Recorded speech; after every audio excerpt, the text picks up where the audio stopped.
50, 45, there goes Davis. Oh my God! Davis is going to run it all the way back. Auburn's going to win the football game. Auburn's going to win the football game. He ran the missed field goal back. He ran it back 109 yards. They're not going to keep him off the field tonight. Holy cow. Oh my God. Auburn wins. Auburn has won the Iron Bowl. Auburn has won the Iron Bowl in the most unbelievable fashion you will ever see. Super Bowl. Welcome in, everybody, to a legendary episode here on the Dream Wager. Today is February the 6th. The year is 2026. And kid, we have finally made it. We are just 2 days away from Super Bowl 60 in Santa Clara, California. How you doing? Doing good, man. Wow, the season flies. It happens so fast. You blink and it's gone. And I got to be appreciative this year. I think it was a fun year. I had fun during fantasy. Yeah. And just watching the playoffs has been good. I know we've gotten a couple things right. We expected some others, but they went another way. And here we are with the two long shots in the Super Bowl in the big game, the Seattle Seahawks and the New England Patriots. It's unfortunate that our resident Patriot fan could not be here. Duty calls, but we have his picks as well, so we'll tell them a little later. We got a legendary episode. It's an annual here on the Dream Wager with CT Bets. Very gracious with his time, an hour and a half interview. It was fun. We just kicked it, had some Vivas. We just shot the shit, and we gave out so many props. It was a great time, so that will drop in a little bit here. And Joe, we're going to do nothing but the Super Bowl today. So we got bets, we got sides, we got totals, novelty, maybe a scoregami. We got a little bit of everything, but I do want to start before we get into the big game. We did have awards on Thursday night. The NFL did announce Rams will play the 49ers in Melbourne, Australia next season for the first ever game in Australia. Did they get it right? I like it. I mean, it's going to be fun experience for new fans, especially down under. Yes. And I think the only thing is the travel time for the teams, depending on how they're going to schedule it, the game after. I think the team always kind of pays a little price for that long journey, but we'll see. We'll come to see. Who knows? We may have an international team soon enough, so there's going to have no choice but to travel. Yeah. I'm pretty sure they were mentioning maybe the Rams who are going to Australia, or even the 49ers also having to go to Mexico City. So maybe one of those teams is just going to get the short end of the stick and have to travel a lot. And I think it makes the most sense of those teams being the ones to go to Australia. It is the shorter of every other team to make the trip all the way across the world. So out west. Yeah, so it should be good. I'm glad that they picked those two. It should be a really good game, but you're right. Next game, I think maybe they'll get the week off. Fade. I was gonna say, you gotta fade. They also announced the Cowboys. They're gonna be the first ever NFL team to play next year in Rio de Janeiro. Who they will play? It's up to. They had a Brazil game already, but it wasn't. Yeah, but it wasn't in Rio though. Okay.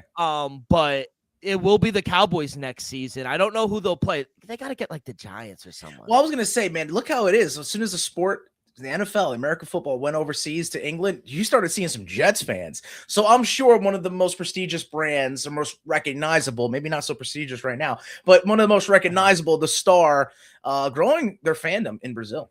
I hope it's the Jets. Get their ass kicked all the way. And if the Jets want to beat the Cowboys in Brazil, that's a legendary. That's electric. The Cowboys fans, I'll tell you that. With Kyler Murray as quarterback. Yeah, that's what I'm hearing.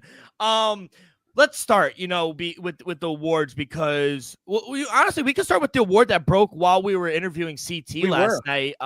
Patriots OC Josh McDaniels is the 2025 Assistant Coach of the Year. Elvis hit that. I think it was plus 3,400. He hit it back in week 9, so shout out him. And Vrabel won Coach of the Year. And he won, exactly. And just to go into it, Mike Vrabel did win Coach of the Year as well. So deservingly so. I mean, he has to do with Drake May's the turnaround. Josh McDaniel wasn't offensive coordinator with Jerome Mayo, was it? No. So them two coming in, it just completely flipped the program from having Drake May as a rookie and going the record they did, they only went 3 games, right? Yeah, 4 games. 4 games to win 10 more the year after and now make it to the big game. I think you could maybe argue just a counterpart as maybe in discussion for the same situation. The Seahawks coming from where they didn't have Mike McDonald, Dewey, and Clint Kubiak. I think second place would have been the guys across from Mike Vrabel and Josh McDaniel. Would have been Mike McDonald and Clint Kubiak. The only person I thought it was a clear choice for assistant coach of the year, but head coach, if it wasn't Mike Vrabel, and I have no problem with Mike Vrabel, maybe Kyle Shanahan with the all the injuries they were dealing with to win the wild card weekend, to go to the divisional round. He did more with less, and I thought year was one of his best coaching jobs. And absolutely, it just goes to show when you have a leader there, you look on paper, Eagles may have had a more talented team, but they just weren't as a cohesive unit. And the 49ers, throughout all their injuries, stayed together as a team. 100%. And we'll go right into the NFL Defensive Player of the Year, and it is Cleveland Browns defensive end Myles Garrett. He is the second player to win Defensive Player of the Year unanimously. Do you know who the other person was? Unanimous Defensive Player of the Year? Yep. Some, like, I would probably go back in the day, but something tells me it would be like a J.J. Watt. Correct. J.J. Watt. Do you know the year? 2014. 2014. Great job. Really? You know this off the dome. 2014, J.J. Watt was he was scoring touchdowns on the offensive side, too. He was catching touchdown passes like Vrabel was. God. But yeah, Myles Garrett deserves it. He's a first-ballot Hall of Famer. I was going to say like Reggie White back in the day. He was a menace for the Eagles. Yeah, but not unanimous. Not unanimous. Yeah, the Minister of Defense over there. But I was just about to look up what the odds for Carson Schlesinger, because you had Defensive Player of the Year, and granted, I don't think there was a player close defensively to Myles Garrett. He deserved that. But Carson Schlesinger, I wanted to see his prior to the year odds because I had him Defensive Rookie of the Year, and it hit. Yeah, let me look that up while you talk. Defensive Rookie of the Year odds. But yeah, Schlesinger did win. Nick Amawari got second, but so it was anywhere. So it started at the closing odds. All right, the closing odds were minus 550 for Schlesinger. Trying to get preseason. I was gonna say, yeah. It says early in the season he was a long shot. He opened around plus 6,000, so 60-1 in some books, maybe some 30-1 in others. But I just saw this player coming out of the college level, being able to do all the tackling behind Myles Garrett. I thought that Myles Garrett was going to be a great compliment for him. I didn't think that Myles Garrett was going to break the sack record, but he did, and that's why you give him title of Defensive Player of the Year, and Carson Schlesinger as his backbone, tackling everybody who got past him as the Rookie of the Year, Defensive Rookie of the Year. Yeah, I know. For the opener, a lot of people thought it was going to be Abdul Carter, Travis Hunter. I had what's his name that they drafted for the Ravens across from Kyle Hamilton, Malachi Starks. I thought he was also going to be live. Georgia boy. They sat defensively. They didn't do too good. Yeah, so that was the Defensive Rookie of the Year. For Offensive Rookie of the Year, this one was so trash. It was Tet McMillan. Yeah, he had a good year, but he had the same receiving yards as Wan'Dale Robinson. I mean, I'll say he did enhance what's his name's game a little bit. Bryce Young. Yeah, he did a little bit. I think the reason he did is the offensive rookie class was terrible. Yeah, you had Emeka Egbuka, he just disappeared. He was going to be so far ahead of everyone the way he started the year. He just disappeared. And then Tyler Warren was good, but he was a tight end. They're really not going to give it to a tight end. But outside of those three guys, there was no one who really they should have gave it to Shuckster. Give it to Tyler Chuck and Dart. I guess Dart with the cumulation. Dart only getting one vote was crazy. Shuck, I think turning it on late and getting the starting nod, I think would have done a lot for him. You want to, crown the quarterbacks MVPs and this and that. Why not, Offensive Rookie of the Year? But I could respect Tet McMillan. I did think he, like I said, enhanced Bryce Young's game. And I have seen a lot of players in the secondary across from him say that he's kind of a nightmare to defend. He's long. He's got a very big range. Anytime the ball is in a certain way, he's going to grab it. So I've seen him being sure-handed, and he's pretty good footwork, route running receiver. Offensive player of the year has to go to JSN. I mean, By he's far. the best receiver out of wide receiver. I mean, he's offensive rookie of the year. Chris Olave is a second team all pro at wide receiver. Garrett Wilson. I was gonna say Wilson just won it. We got Jeremiah Smith who's gonna come out and win instead of offensive rookie of Buka. the You year. started off with a Buka. Think about it. It's not even close as wide receiver you. 100%. Yeah, like you have Iowa's tight end you. Exactly. So yeah, shout out JSN. I'm happy he won as well. For the first time ever, we had the 2025 protector of the year. It went to Joe Dunley and the Chicago Bears. Legend. I mean, look at it being where he has been, getting to the big game and winning it a couple of times, and then honestly, he did help the Chicago Bears. You get that protection behind Caleb Williams, and you can see what can happen when you get a play caller like Ben Johnson. 100%. And he really helped out. He really helped protect Caleb Williams this season. Comeback player of the year, Christian McCaffrey, staying healthy, especially around a team that was just riddled with injuries. And he kind of led. Yeah. He was the best catcher. He was the best running back. Was he top 10 in receiving yards this year? That I don't know. I think he was. If not throughout the season, he was, and might have fell off late. But I would expect him to not only be top 10 in rushing. I would say Christian McCaffrey was top 10 in receiving as well. Let me check that for you. Yeah, he deserved it. I don't think who else would have been comeback player. Is it Dak Prescott considered a comeback, or is he already a year removed from the injury? No, it would have been him as well, right? Yeah, I don't know who else was it. I think Dak and him, but yeah, CMC to make the playoffs, actually have a winning team without your starting quarterback and do what he did. Yeah, CMC deserves the comeback player of the year. No, he wasn't even close to top 10. But he did get 924 yards. So he was almost close to someone we may mention in the Hall of Fame class. I'll say this, he was 1, 2, 3, 4, 5, 6. He was 7th in catches. He had 102 catches out of the backfield. Oh, hey, maybe that's what I saw. Top 10 catches, receptions. 102 catches. That was crazy. Yeah, we mentioned Mike Vrabel.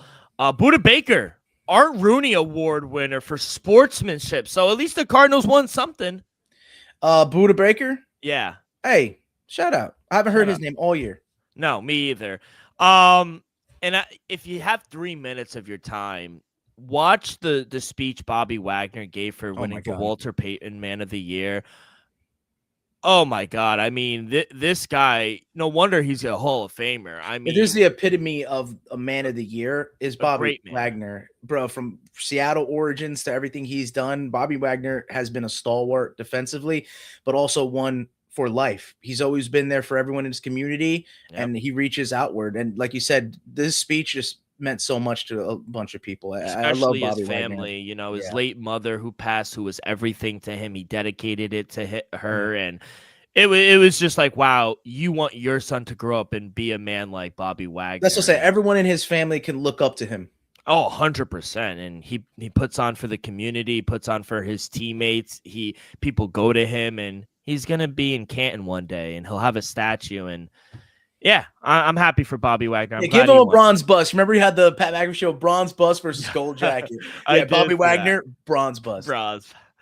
And last, but certainly not least, he also makes his return next year, announcing that. But the 2025 NFL MVP, it goes to Matthew Stafford. The race was the closest since Peyton Manning and Steve McNair shared the award in 2003. So if that person who voted for Herbert gave it to May, we would have had a shared MVP. 100%. Yeah, so Stafford got 24 first place votes and Drake May got 23. It was 366 to 361. Justin Herbert getting a vote is diabolical. I could see it. He was kind of a one-man army, but still, he did have a great defense. If Elvis wants to get into conversation, he would argue they're a top 10 defense. So, so Justin Herbert, that vote was a little bit crazy. But yeah, I mean, shout out Matt Stafford. Speaking of Elvis, he hit with the -130 late in the season to get him there. And does that make him like a lock-in for the Hall of Fame, getting a second MVP? Oh, he's been a lock. I mentioned it on the he's been a lock for the MVP. He's a first ballot Hall of Famer in my eyes. Why, you don't think so? No, I maybe the first ballot. That's the only thing I could probably argue it. But I see nowadays. Yeah, I could exactly right. And kudos to Bill Belichick coming on the show as well and being very cordial with everyone and making light of the situation. That just takes a true man to do that. So yeah, maybe I guess nowadays not a first ballot Hall of Famer, but what he did in Detroit and then coming over to Los Angeles, Super Bowl MVP. And is this? Oh no, he's not. Just Super Bowl winner. So he is his first MVP and only MVP. Yes, correct. So I mean, hey, that does a lot for his placement, and he should be a Hall of Famer. He's a Hall of Famer.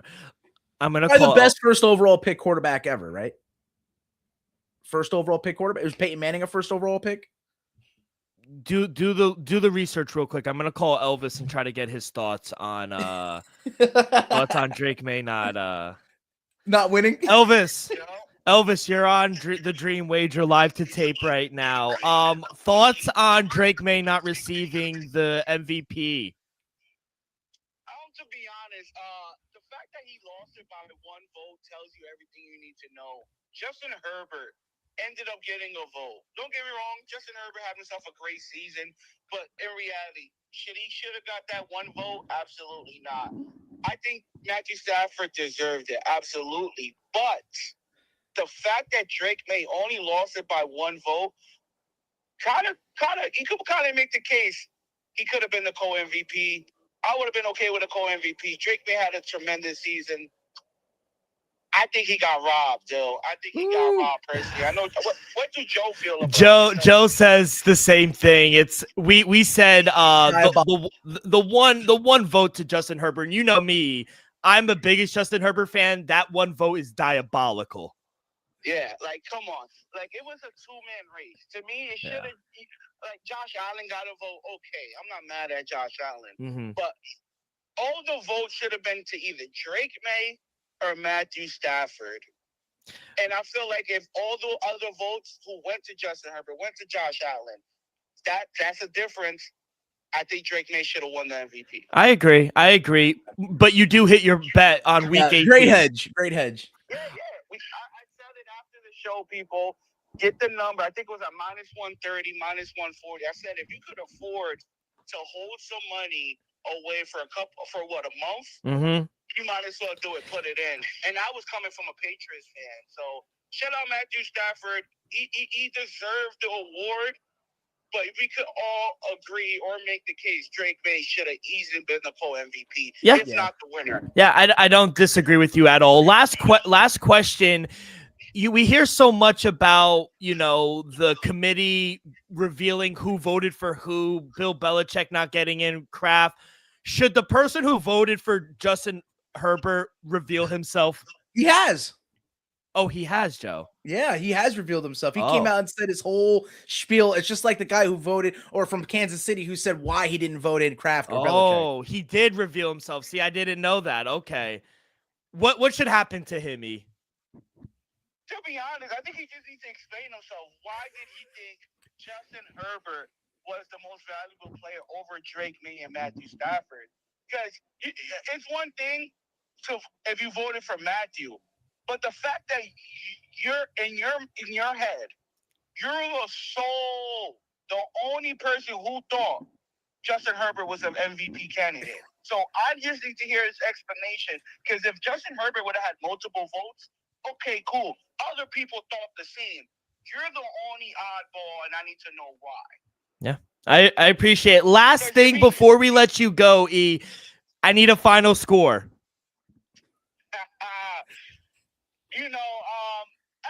I'll be real, people. I'm a realist. The Seahawks are a hell of a team. I'll be live. I didn't say, the Seahawks are the better team. I'll be lying if I didn't say that. But any given Sunday, we all know defense wins championships, right? Coaching. Mm-hmm. And in my opinion, the New England Patriots defense just been playing at a slightly high. That's all, Bowler, CJ Stroud. We beaten a Pro Bowler, MVP. Did we lose him? You got to say his defense. Our defense made those guys look small, right? I think our defense has the opportunity to make Sammy D look small. I'm gonna go back to the reference still. Who led the NFL in turnovers? Sammy D with 20. Which defense leads the playoffs with the most forced turnovers? Your boys. Patriots with 8. Give me the Patriots 24-20 straight up. We will get an interception and maybe a fumble, but I think Sammy D turns the ball over. That ices the game. I think you're correct. You got to just take him on the money line if you like the Patriots. Kid, we appreciate you. We'll see you later. All right. All right, kid. Good night, Joe. Enjoy the Super Bowl, and let's go Patriots. Hey, had to bang it on him after go that. Hawks. Well, there you have it from a Patriot fan. He was not surprised, and I wouldn't be mad if they shared the co-MVP, if I'm being honest. And there's too many good first overall picks. I mean, you got John Elway, Peyton Manning, Terry Bradshaw, Troy Aikman, O.J. Simpson, Earl Campbell, Orlando Pace even. The juice! The best out of all of them, Bruce Smith from Buffalo. Think about D tackle, how many sacks he's had. And what was also announced at the award show, the Pro Hall of Fame class of 2026. Drew Brees. Hands down. Larry Fitzgerald. Of course. Boston College's own Luke Kuechly. What a dog. Adam Vinatieri. The Italian stallion. That foot needs to be in the Hall of Fame. Yeah, you say a bronze bust, we need one of his foot. And the legend from the 80s, we got Roger Craig. Bro, I got to mention a little something about Roger Craig if you don't know. I mean, he was the original all-purpose back, right? Fullback and running back. Yeah, 1988 Offensive Player of the Year. He was the first player in history with 1,000 rush and 1,000 receiving yards in a single season. He's the first player in Super Bowl history to score 3 touchdowns in the big game. 3-time Super Bowl champion at that. I mean, if you guys don't know Roger Craig, he's one of the best all-purpose backs of all time. Played for a bunch of teams, but he was elite. On those 49ers, man, think about Jerry Rice, Joe Montana, Steve Young, Roger Craig. I mean, you name it, that was a good team. He gets lost in the shuffle a little bit because of all the big names, but he was on the defensive side of the ball. Ronnie Lott. Oh my God, my dad loves Ronnie Lott. Is he from Louisiana? Roger Craig? Yeah. Where did he play college? I thought he out west. That's why I think he's been out west through the entirety of his career. But Roger Craig, he went to. Oh, this is your guy. No, he's from Mississippi. Okay, it's close. He's a Cornhusker. He's your boy. He went to Nebraska. Yep. Well, think about those Nebraska teams, man. In the 90s, they were undefeated for 2 years in a row. They argued it's one of the greatest college teams of all time. Yeah. No, Roger Craig is an absolute menace. He's a Cancer too. July 10th. That's my boy. But yeah, this class is legendary. Luke Kuechly. I remember watching him in Boston College, and I was like, this man just travels sideline to sideline. Larry Fitzgerald speaks for himself. Everything. Luke Kuechly knew everything everyone was doing. IQ was above everyone. Everybody. And then, like you said, Larry Fitzgerald, they broke down the list. I got to give a shout out to our New York, DiPietro and Rothenberg. They broke it down. Larry Fitzgerald's quarterbacks, bro, his best quarterback was Kurt Warner. He played with nobody. And what he did, he's a first ballot Hall of Famer. And I said he deserved 100% of the vote, Larry Fitzgerald. Oh, 100%. I mean, he's insane, Larry Fitzgerald. There's a wild stat I saw. He had like 29 quarterbacks that he played with. And imagine if he had like a Tom Brady. just imagine. It might have been unstoppable. Yeah, literally. But there was a crazy stat that I wanted to show or tell you. He has, so this is it. This is the list. Fitzgerald. 22 quarterbacks. Josh McCown, Sean King, John Navarre, Kurt Warner, Tim Ratney, Matt Leinart, Brian St. Pierre, Derek Anderson, Kevin Kolb, Max Hall, John Skelton, Richard Bartow, Brian Hoyer, Ryan Letney, Carson Palmer, Drew Stanton, Blaine Gabbert, Josh Rosen, Sam Bradford, Brett Huntley, Mike Glennon, and Kyler Murray. Oh, it's funny. And I said Kurt Warner. This is no shade of Kurt Warner. Mind you, that was a 40-year-old Kurt Warner. Yeah. He has some of the most passing yards in Super Bowl or playoff history. That's Kurt Warner we're talking about. But like I said, it's 40-year-old. He had the best quarterback, was a 40-year-old Kurt Warner. This is the most craziest stat. Larry Fitzgerald finished in his 17 years in the NFL with more tackles than drops. 41 tackles. He's only dropped 29 passes in his career. just absurd. Out of Pittsburgh. He's a Yinzer. He's a Panther. Put him in. Put a statue outside Arizona 100%. too. Yeah, he in my eyes. I was a little biased towards he and Drew Brees. I think what they did, also playing for. I know Drew Brees did play for the Chargers, but when you think of Drew Brees, you think of New Orleans Saints. New Orleans, and when you think of Larry especially Fitzgerald, after Katrina, you think of Arizona Cardinals for Larry Fitzgerald. Yeah, exactly. So, yeah, I love the class. And then I think in 2026 or 2027, I think Rob Gronkowski, like, you got some. I was gonna say, man, it's like you had no room for Belichick and Kraft with these guys. How about next year? You might not have no room either. Imagine they never get in. Terrible. They gotta get in. They gotta get in. It's fickle. All right, kid, let's get to these props. Before we do that, we got a great interview. It's an hour and a half, so make sure you guys locked and loaded. It's a very fun interview with CT Bets. Crack open a Viva. You could get them at Total Wine, your liquor stores, especially if you're in the New England area. So go on over, crack yourself a Viva, enjoy this episode. But before we do that, a quick word from our sponsor, Viva Tequila Seltzer, the most refreshing hard seltzer on the market. Hands down, is no wonder why Viva was voted #1 hard seltzer in the world by San Francisco World Spirit Competition. With only 88 calories, 0 carbs, 0 sugar, and a light 4.5 ABV, Viva is the perfect drink for your post-game celebration, as it was created with that active lifestyle in mind. We flavor our tequila seltzer because flavor is the spice of life, and we like our drinks with just a kick, just like how we like our line. Whether it's Huckleberry playing around a golf with the boys or an elderberry watching Super Bowl 60, it doesn't matter. Our favorites pair perfectly with that Artisanal Blanco tequila for that subtle and refreshing drink. I believe here at the Dream Wager and at Viva is to live long, live well, and live it up. And now here is our interview with CT Bets. All right, great interview with CT. Kid, we talked about a lot. It was so fun. He was very gracious with his time. He cashed out his Marymount ticket and said, "You know what? Oh, we got 20 more minutes. I'm feeling good. Let me crack open another Viva, kid." But it was great. But we were a little up against it with two Patriots fans, right? We were. Yeah. And they thought I was crazy. We'll see who the crazy one is. Yeah, man. And he asked me, the eye test, like, why do I see the Seahawks and why would I lay the 4.5 if we get right into the sides? It's just because I seen a better team on the field. And if, all this conversation about Sammy D, making this mistake and leading the league in turnovers, you have a second-year quarterback at the end of the day, and how good the coaching can be and how coached up as he can get. A young player is prone to make mistakes, and I do see that Drake May will make at least one in there, and it could be big. The dire of most consequences are going to be in the biggest of spots, and this is that. And I think if you have a couple more than just one, it's definitely going to be detrimental for the team. But I say certainly there's going to be at least one from Drake May. How big that is, we'll see. I mean, I like I said, I'm on the Seahawks. I would even go as far as alternating the spread. We asked minus the 4.5, but if we get to the the correct score at the end of it all, I'd be willing to go above 10 points. I'm gonna lay minus 10.5 at plus 230 for the Seattle Seahawks. Man, if you're gonna say this game is 31-6. That's a blowout. I say it could be similar to what we had last year. Remind you, that 40-22 score the Eagles had that is deceiving. It was really a 46 game. So D-Rock's kind of looking at that, that maybe we don't get those last-minute garbage touchdowns from an offense that can move the ball down the field like that. If you're not having connections with the receivers, I don't think the Patriots could throw these deep bombs and catch that score up. So, yeah, I'm willing to lay that 10.5. I'll alternate spread it all the way up to get the plus 230. I love it. Am I ballsy?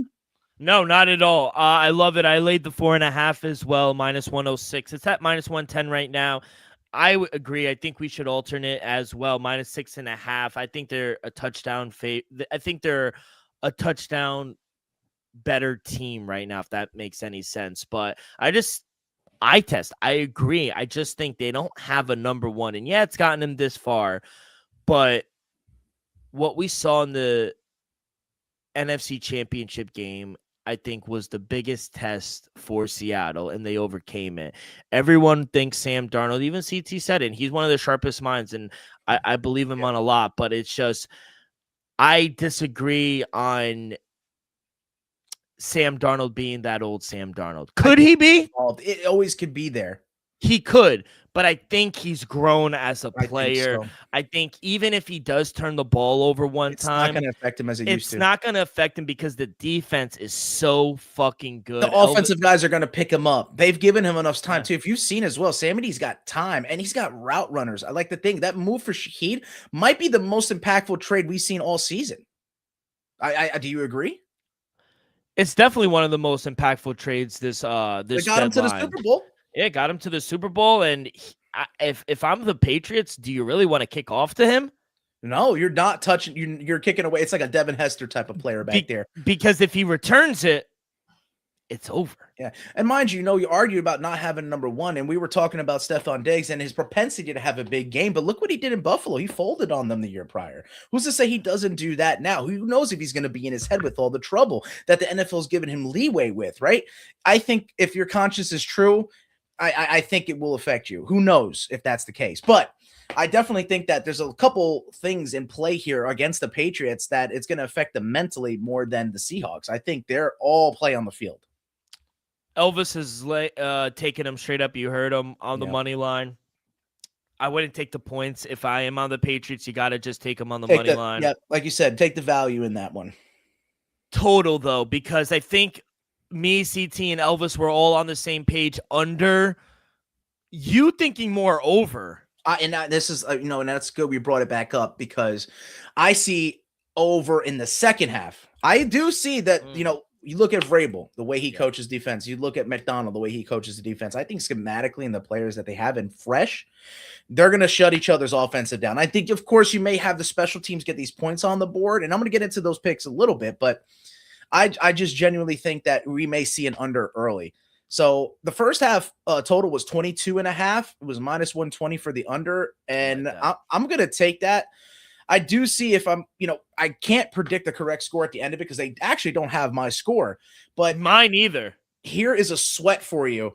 Correct first half score, Seahawks 13, Patriots 9, 3 field goals from the Patriots, but that's plus the odds?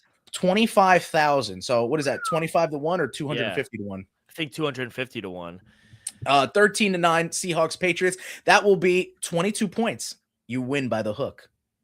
Oh, I love it. Well, right now you could get 20.5. I'm seeing some places. I had it at 22.5. If it's 20.5, that's too much of a sweat. They see something, and that shows people have been banging the under at 22.5. Which we talked about. I like the first half under. The second half over, though, is sitting at 21.5. And here's the way I bet it, though. Exactly. Thank you, Adam, for popping on. I like the second half to score possibly 2 touchdowns for both teams. And so second half over plus the OT is minus 125, minus 120 on FanDuel, according to our boy, Adam. Yeah, thanks, that. Adam. Hey, Adam, dump all the props you have. I'm interested to hear what you're saying for Seahawks. I'm interested to see if you're laying the number as well. Let's get into the props, kid, because I have a lot. And yes. I think we're going to start with me under 37.5 for rushing yard for Drake May. I think it's just high at this point. It's too much. That's 30. That's 40 yards rushing for. We haven't really seen him run the ball. Only scramble to get first. Only down. when he needs to. Yeah. He's not a design runner. Neither quarterback is. No. And I think it's just gotten a little too high. And I agree. If you listen to the interview, if you like the overs on props, bet it immediately. And at the opening number, maybe. But now it's gotten way too high. I would do under. If you like the over too, I actually would. They would make it more of a point to fade what the boys were saying. Because if you got Drake May running for his life back there, something's going wrong. The Patriots aren't doing good. I think if he's successful, he doesn't need to run all over the place. What's your first prop? What are we talking here? Well, I think what I led off with is that I think you still have the question of Sammy D maybe chucking one to the other team, but I think you certainly do with Drake May. So plus 180 for both teams to record an interception. Yeah, I like that. I mentioned it earlier, Kobe Bryant on the interview to get an interception at plus 950. He's safety. I think during the tip drills, I think the windows are just going to be extremely tight. And Drake May, he likes to force it in. He's going to have to eventually take a shot. And who has a stronger arm, Drake May or Sam Darnold? I've been Sammy D slinging it, but I've seen Drake May throws. I think Drake May has a great arm, but don't let my boy Sam Darnold. He got a cannon. I've been seeing him from windows, man. So I like that. I like both. I like both quarterbacks to throw an interception. I think you get that around 2-1 as well. So I like that. Kobe Bryant, anytime interception. Nick Emawari, over 5.5 tackles and I think he's going to be good, man. He sounded like on the interview that I heard him speak, he was ready. He didn't matter. It didn't matter. And I think CT made a great point. He knew every video, every camera was on him getting out of the car. Maybe played into it a little bit, but he's fine. The adrenaline's going to rush. He's going to play. Heck, give him a cortisone shot. He's fine. Over 5.5 tackles and assists at -136. What's your next one? Well, I might want to go. If you have any other props about the entirety of the game, I'd rather let you rattle it off, because where I'm going to go is going to specialize into the special teams. I actually have what I think is pretty much cut and dry. They're kind of giving it away, if I can go into that explanation. I got Christian Gonzalez under 4.5 tackles and assists at +118. The tackles was high. I see he could get an interception. He's really good. And if they're going to target JSN, there could be a mistake depending on, the zone kind of blinding him one or another. So it's up there, but the tackles is interesting. Adam, what do you think, Joe? Under 39.5 total first downs. That seems a lot. In the whole game? Yeah. I like it. Under, it's favored. I like it just because I think in the beginning, maybe first 6 to 7 minutes, I think they're going to be feeling each other out, where there's going to be a couple punts. Yeah. I don't think they're going to be driving downfield where we're going to see. And if I'm thinking about the field goals, then that means they didn't convert on 4th down and they're going to be kicking it. So I like that, Adam. Let's stick with the under. We'll be under 39.5 total first downs over on DK -138. If anybody watching has any props they'd like to drop in the chat, drop it in the chat. Yeah. Oh, by the way, I'm just looking at like my bet slip under 23.5 for first half. That was for you and you and CT. Yep. You mentioned JSN anytime touchdown -110. I just think he is so good. He's gonna get open. I think they're gonna feed him. I took a chance with his the octopus for him. Like I said, it's unlike, I guess, because you got a quarterback from last year rushing it and then go and follow up with a 2-point. But like I said, watching it with my father, who knows ball, right? Big Joe knows ball, and he knows the receiver position. He knows the returning position. He's seen the receiving core for the Seahawks, and he looked, especially at number 11, that sticks. And he's like, that's the best player on the field. And that's why he won Offensive Player of the Year. And if there's anyone that I would expect to get the octopus, it's Jackson Smith-Njigba. Anytime touchdown. Give me Sam Darnold over 5.5 rushing yards. I worry maybe the 2.5 attempts, because we talked about it on the interview. Maybe the Neil Dowds will fuck us. You saw what happened with Patrick Mahomes a few years ago. And that would mean that they are winning big late to get those Neil Downs. Think they 4.5 and down. So, I guess a little bold take on that one. Austin Hooper, over 9.5 receiving yards for the Patriots. Old Falcons tight end? Yep. With the Patriots. And that is the one issue that I think the Patriots can exploit of the defense for Seattle. They don't guard tight ends well. So Austin Hooper, Hunter Henry, they could have big games. So Austin Hooper over 9.5 receiving yards. That is extremely They need low. a James Devlin back so they can run a big formation, put Ramondre Stevenson and 2 tight ends in there. Cooper Kupp, 4 receptions at +148. I get the age of Cooper Kupp, but you said it.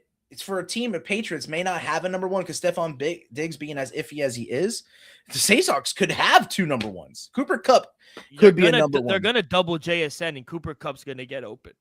Yeah, I agree. And he's going to be a possession. He's not going to drop the ball, even if he gets hit. Sam Darnold over 1.5 passing touchdowns at -108. I might also go with the Drake May too. Really? Is he 1.5? Yeah, he's at 1.5. Let me get the. I'd be bold to take. Like I said, I think you're going to see a lot of passing. I don't think the running games are too strong for either team. I think they're strong defensively and they got great passing games. So I don't know. People are expecting a lot from Kenneth Walker or Ramondre Stevenson. I don't see it necessarily. So the over under for Drake May is over 1.5 passing touchdowns at +134 for the over. Yeah, I would take it, and I would take Sam Darnold's as well. Yeah, and for Drake May, I'm not going to go that route. I like the completions. Over 20.5 completions at +106. That sounds easy. He is going to deke and dunk. He's not going to he might push it down the field late in the game, but he's going to hit open receivers. It's kind of the Tom Brady philosophy, like open Yeah. up the defense with all the short shots, run the ball, and then they hit you deep, and it's a wide open shot. Like that's what I remember Brady playing. It was always a nice ball, and Drake May throws a nice deep ball, but it was after all these plays near the line of scrimmage. Stephon Diggs, that's the one receiver I think that could give the Seahawks some problems. Over 4.5 receptions at -115. That might be all they got. I mean, Hunter Henry is going to be a red zone target. I think your Austin Hooper take is a bold one, but we've seen him in the Falcons with nobody behind center, getting receptions. Let's see if he can do it with Drake May. Real quick, I am going to let you know about Elvis's. Let me pull up his bets real quick. He's on the Patch money line. He's on Ramondre Stevenson over 48.5 rushing yards. I like that. I do like that. Hunter Henry anytime touchdown at +230. I think that's hot. That's live. Kenneth Walker under 73.5 rushing yards. He loves this one. Mac Hollins over 26.5 receiving yards. Did CT shut that right down? He's like, I hate to break it to you. He goes, I don't like it, and I think under 2.5 receptions. I'm gonna rain it on your parade there, E. and honestly, both of them were in sync with this one, and I tailed it. -128, under 14.5, largest lead. You did the under. I thought you were saying over. At the end. It's going to be close, and then Sammy D is going to take it to another stratosphere. But those are all like my prop bets, like some novelty and stuff like that. And that was all from E as well? Yeah. What do you got? To end it off, pretty much, it's just cut and dry. Like I said, what you're seeing from the sports books kind of giving you insight to what they're seeing on the special teams, especially the kicking. Jason Myers is arguably the best kicker in the league this year. And Andy Borregales, I think, was the best rookie kicker this year. So though he's young, we got young players on the Patriots. I think they're also ready for the moment. So you see total kicking points for the Seahawks and the Patriots at 7 points. 7+ points for the Seahawks is -250. So they say that's a given. And then for the Patriots, it's -130. So that's pretty much feasible there. So I believe the bet to make is each team to record 3+ field goals. It's a +900. I think that's free money. Wow. Yeah, I think team 3 field goals. Like I said, if my prediction on the score 13-9, I think the Patriots get their 3 field goals in the first half. I think they hit that number right away, and it's just the Seahawks coming in the second half and just adding to their already lead. I love it. Any more you got? Any more fun bets? I took the Gatorade color. I took blue. I might go for clear, bro. Wow. Might go take the long shot this year. I took head and I took tails, but because clear is going to be glacier cherry. And it's also water, right? That's 2 right there. So you get 2 for the longest shot. I might take that chance. But it's never hit. No. That's precedent. It's time for one. Yeah, they're due. I thought, because I took tails at even money, but I thought CT's was a little better. And it was a little sharper. Yeah. Just for the call to be tails by the Seahawks. It doesn't need to land on tails. Just needs to call tails. If you could find that on one of your offshore, I would put that in. Yeah, but I just know it, like, bro, how the universe works. Somebody watch CT say that, and Seahawks and Nicole bro's gonna say heads. I would be like, as the game starts, I'm gonna be like, no, CT. No 2-point attempt at -160. Both coaches you mentioned are very conservative. Very conservative, but if points are gonna be at a premium, I might venture to take it. No score first 6 minutes at -125. I like that as well because, like I said, I think both teams are going to be feeling each other out the first 2-3 drives. My only fearful is that Shaheed opening touchdown. Well, that'd be crazy, but I for something tells me that if maybe the Seahawks lose the toss or if they defer to the second half, some tells me the Patriots can get down the field and kick that field goal early. Yeah, I think the Patriots will score first if that's a prop out there. Is that something? It definitely is. I would say that the points that I think they're going to kick the field goal. I think that they get to the 30 or 40 Seahawks line, and it's going to be fair weather. It's not going to be harsh conditions for these kickers. I think they're going to have a field day. I really do. So I would venture to say that the Patriots actually score first, and it's with a field goal. And I would hate to burst their bubble, but I wouldn't take a bet like that. It's ballsy to go and say that they're not going to score anything in the first 6 minutes of the game. Yeah, I can't find it. I'll try to find it. Patriots first drive. There's so many fucking bets. That's the so thing. many. I saw so many novelty bets. It's kind of hard to interpret it. You guys, when searching through these sports books, make sure you try to define the words, and I can kind of break it down better for you. Otherwise, that's how they get you. Kid, that's gonna do it. I don't have any more. If I do, I'll tweet everything out. That's Elvis's. Yeah, enjoy the interview. Anything else you got?